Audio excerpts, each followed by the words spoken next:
Now, I take this proud privilege to introduce our next invited speakers to the audience, Dr. Miranda P. Yeoh, a conscientious and a caring educator concerned about facilitating highly motivated and self-directed science students who can contribute to the progress of science in the nation and in our global village.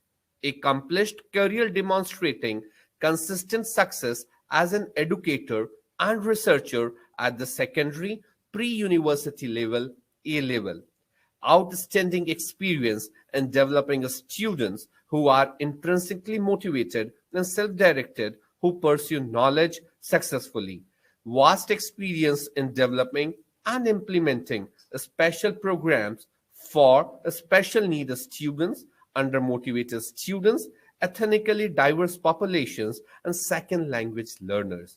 Dr. Miranda is a highly organized and efficient researcher who works alone and in collaboration with other scientists whose thorough and precise knowledge and approach combining psychology and music, yes, yielded useful results in science education.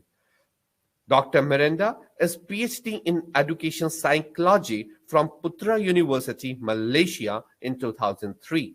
She had done her Master of Science again from Putra University, Malaysia in 1999. As her brief employment history, she is teaching and research at Simeo Rescom from February 2017 till January 2018.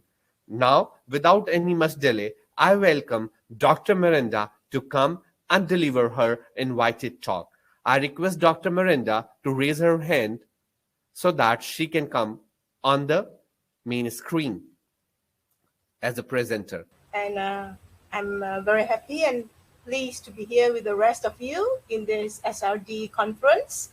My topic for today is what sustains researchers, what motivates us, and how important are the citations that we receive? Are they a motivating factor as well? Okay, right, let's go on to the next. Okay, and okay, the first thing that we know is that research is worthwhile.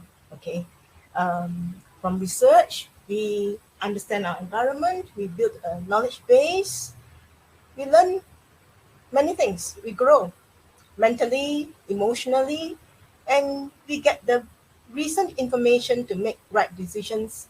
And as a researcher, we also build credibility. And as we build credibility, people are more willing to listen to our research. Okay, let's go on. There are 5 more things that make our research so worthwhile. We improve in our judgment and discernment, and we are more open to new ideas and to change. We improve at problem solving, and our research encourages us to be more curious, and this is good for our mental health. All right, we connect with fellow researchers. Like now, we connect, okay, all over the world, we still connect by technology, and our fellow researchers are actually consumers of our research. But of course, we also can get discouraged at times because we are just human, right? And we have our many weaknesses. Okay, so what actually sustains researchers like us? I always believe that it is intrinsic intellectual curiosity, and I have other people, other researchers who will have the same view. So, for example, we have Potter writing in Sengupta recently. She says that intrinsic intellectual curiosity is the main factor for research. And our research is like a journey, like a walk in the forest, like a walk in the park. Okay, so the important thing is that we enjoy the journey. We are not just waiting for the publication, although of course the publication is important, it is important to our career. We are not just waiting for the awards, although the awards will come, or even the citations. So what I usually say is that the citations is like the icing on the cake. It makes it very pretty, but it is a lot of fat and sugar. Okay, right. So for those of us who are internally motivated or intrinsically motivated, okay, our intellect and curiosity are satisfied, and the knowledge gains that we have achieved are the best things to us. Okay, that's what we feel. And of course, the usefulness of our research findings is appreciated by the research community. So we go on to other researchers and what they say sustains them. Okay, Pierre Celestine also admits that curiosity and eagerness to learn motivated her research. And of course, it is necessary in a K economy, which is relatively sustainable. For herself, she's saying that um, there's nothing else that is a big achievement for her than to contribute to the pool of knowledge. And that is what all of us as researchers want to do. We know that each paper that we write must contribute something to the pool of knowledge that we have for it to be significant, for it to be cited by others, right?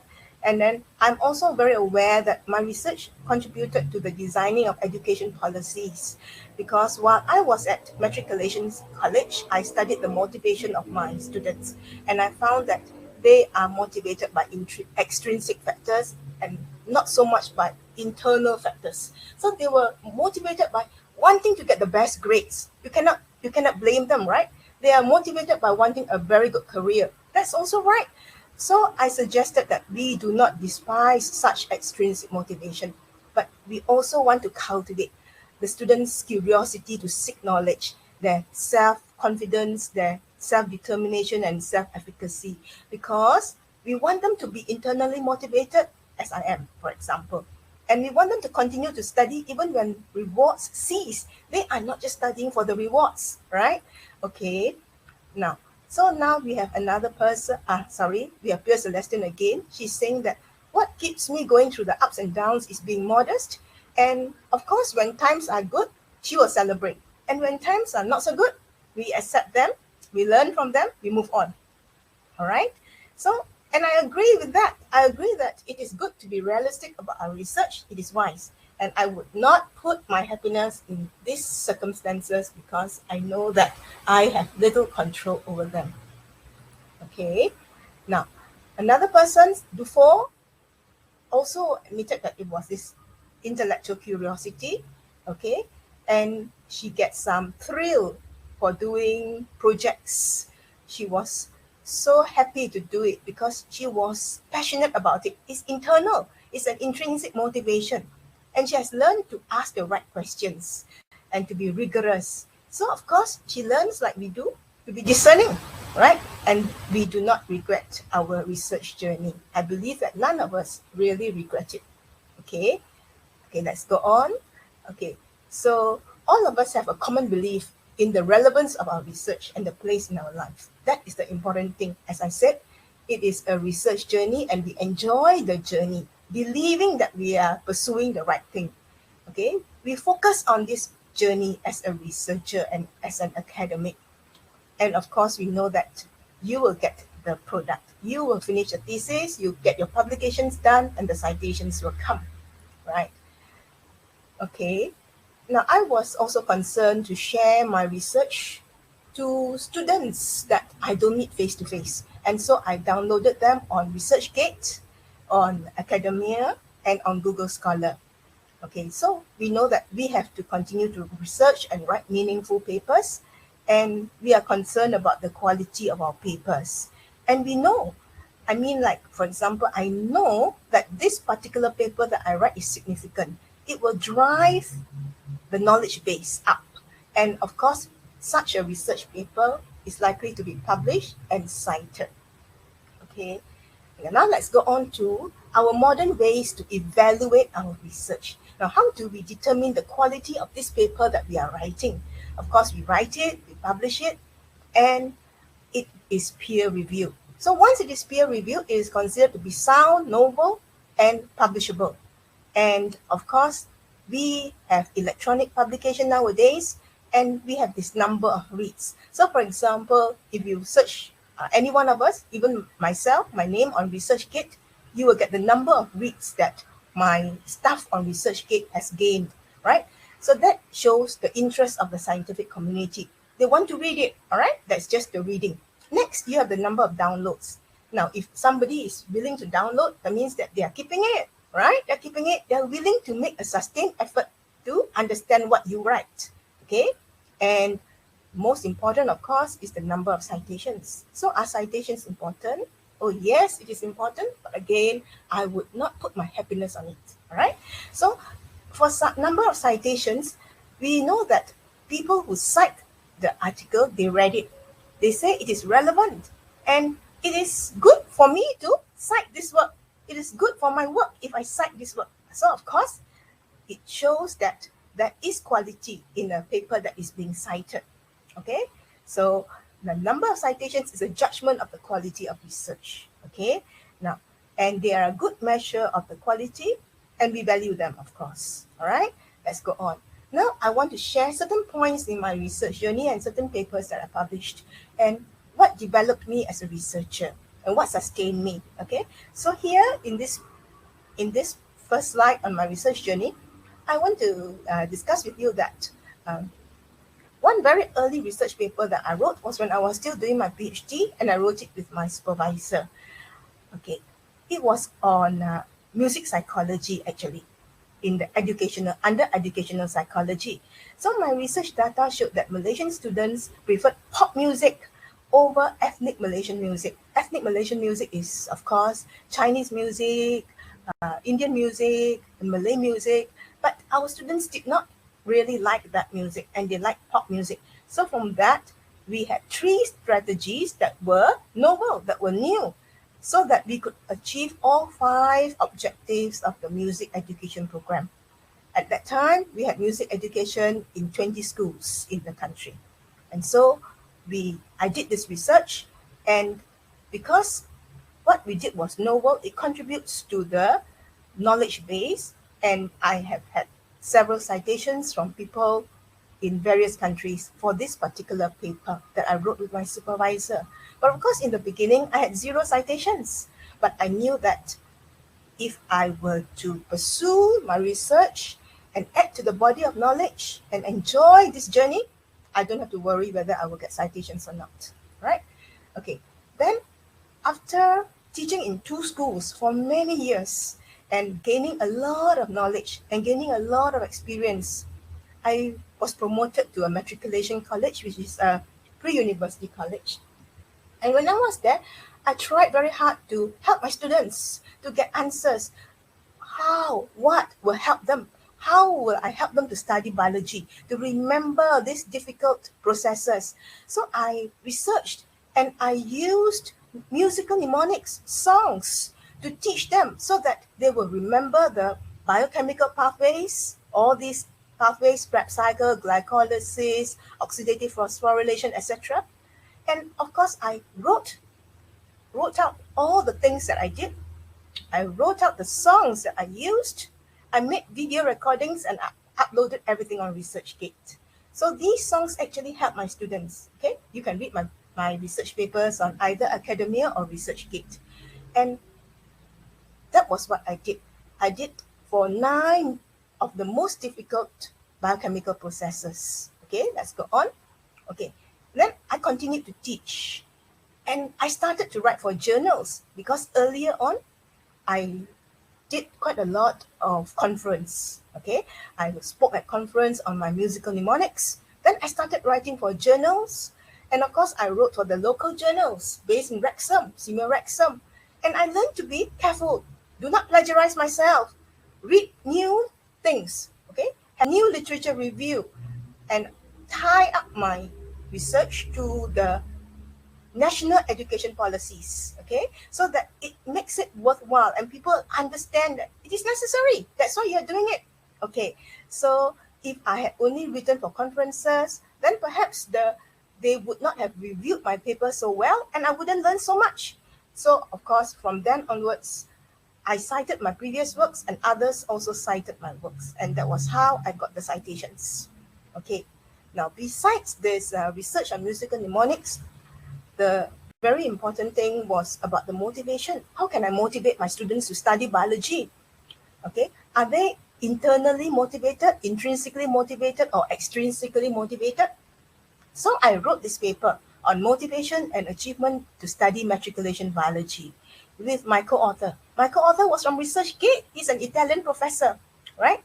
So we actually used a questionnaire and I got permission from the authors of the questionnaire to use this questionnaire, and we collected data.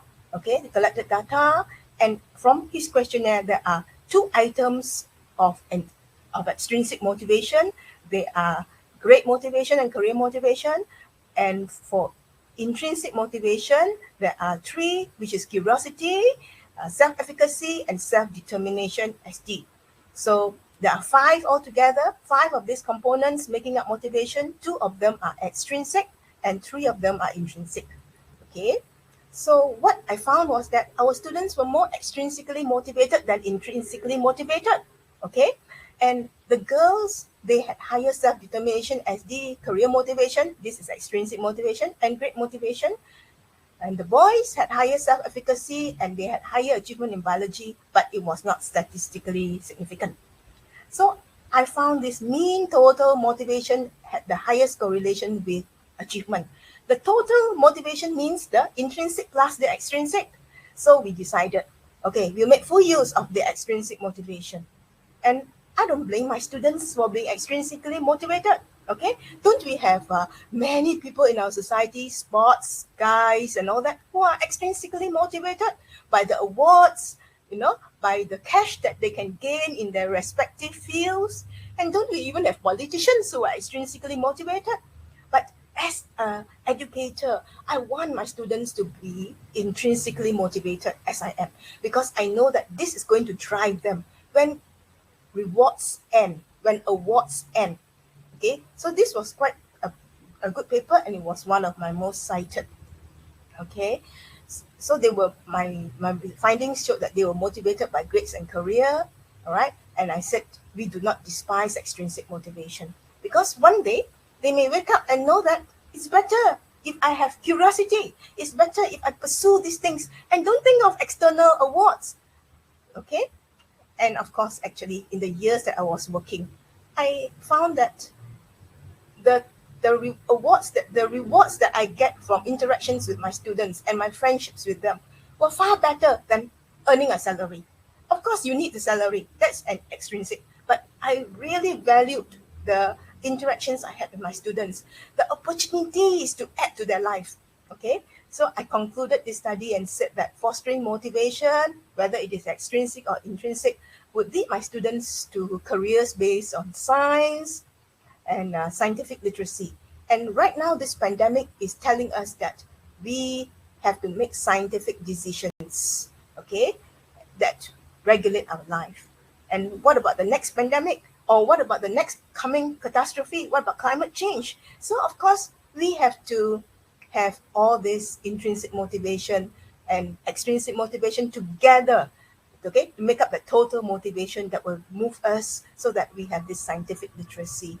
But of course, as I said, I'm internally motivated myself, and because of this, I continue to serve and continue to work, right?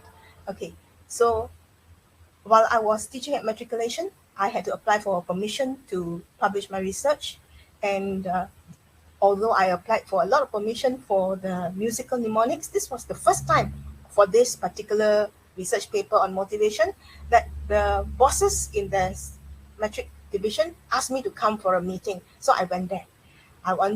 This was my opportunity to meet them and to tell them that I wish that our students are intrinsically motivated.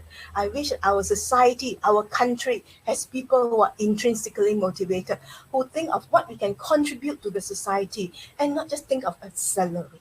So this was my opportunity to meet certain people, and I did my best. Okay, I did my best because I have no power to design policies, but they have power to design policies to make sure that our students are internally motivated.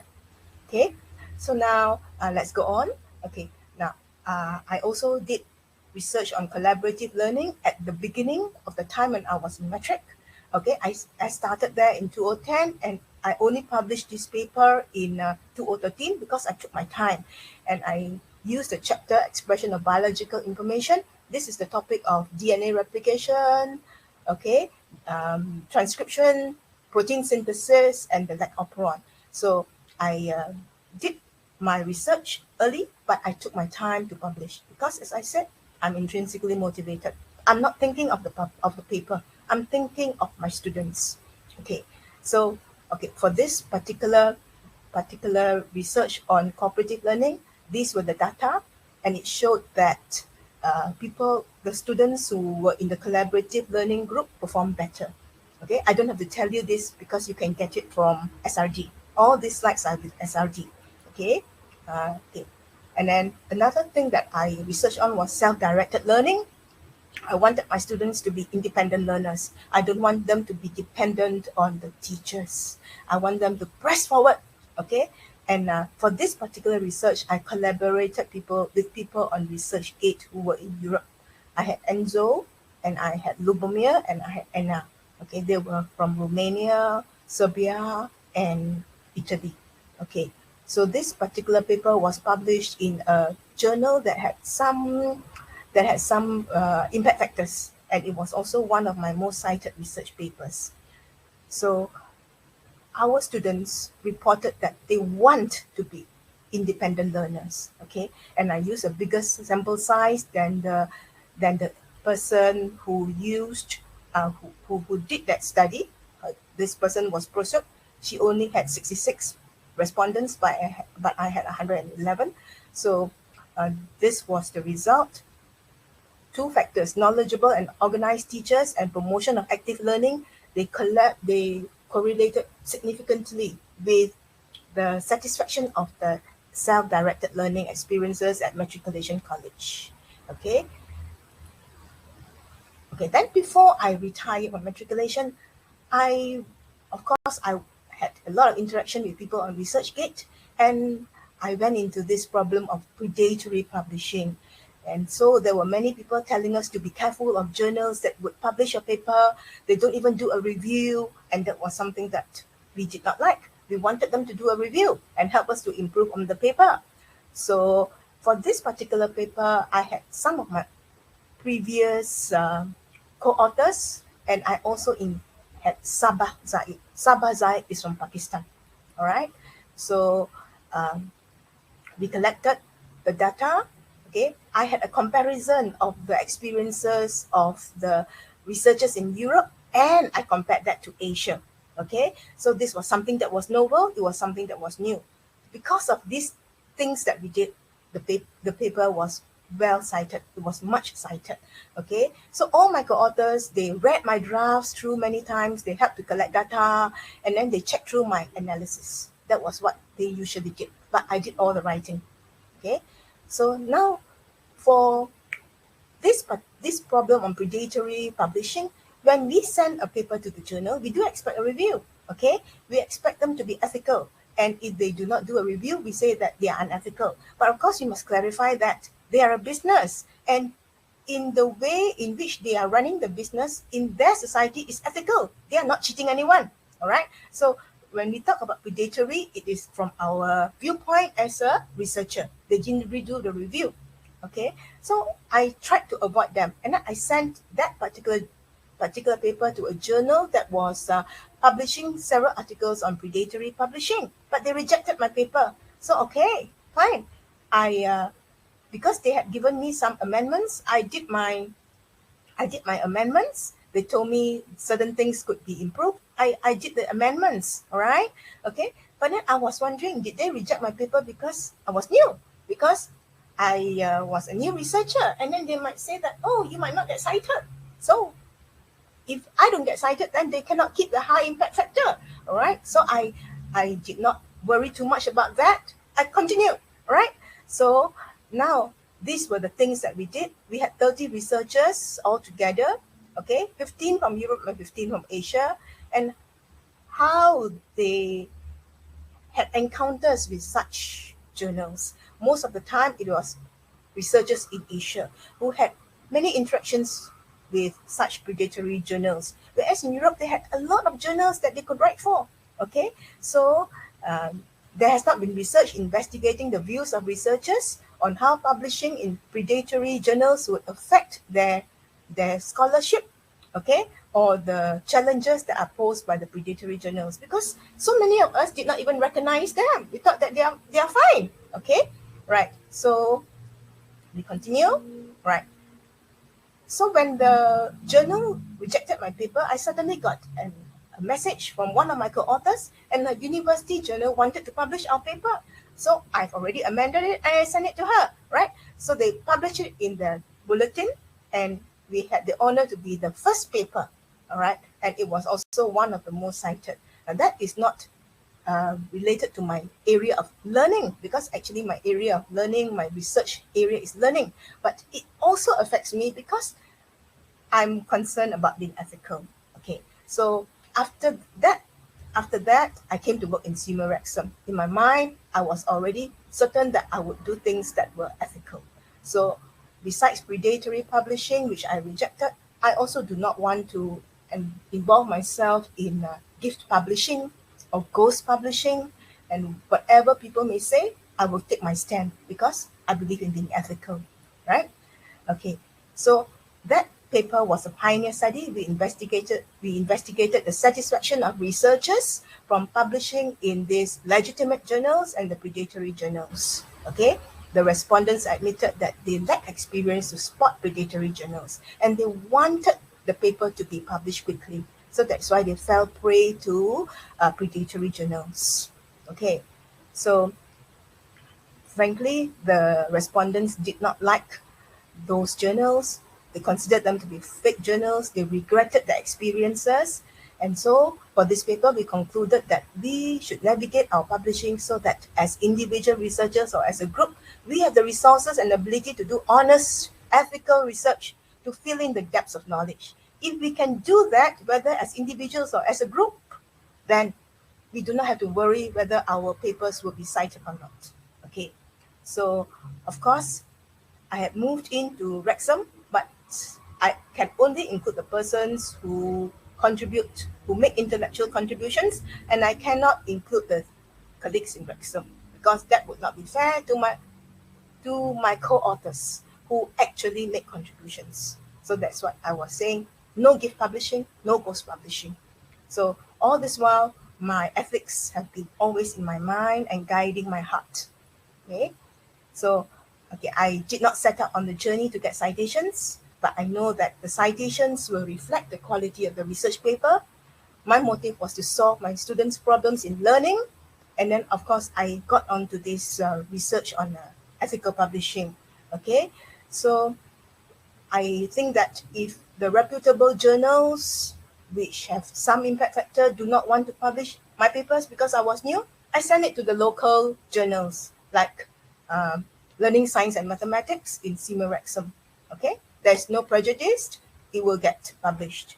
All right, and then of course, when I had citations, I continued to send my papers to the same journals. Okay, some were Scopus Index, some had no impact factor, okay? But actually, it was placing my research on ResearchGate, Academia, and Google Scholar that make it visible and that make it accessible and that led to more citations.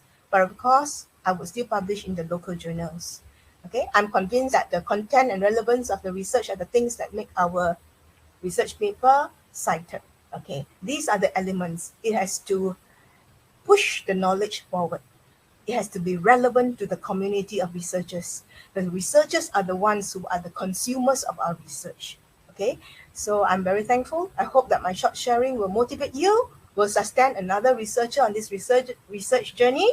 Thank you for being with me today. Okay,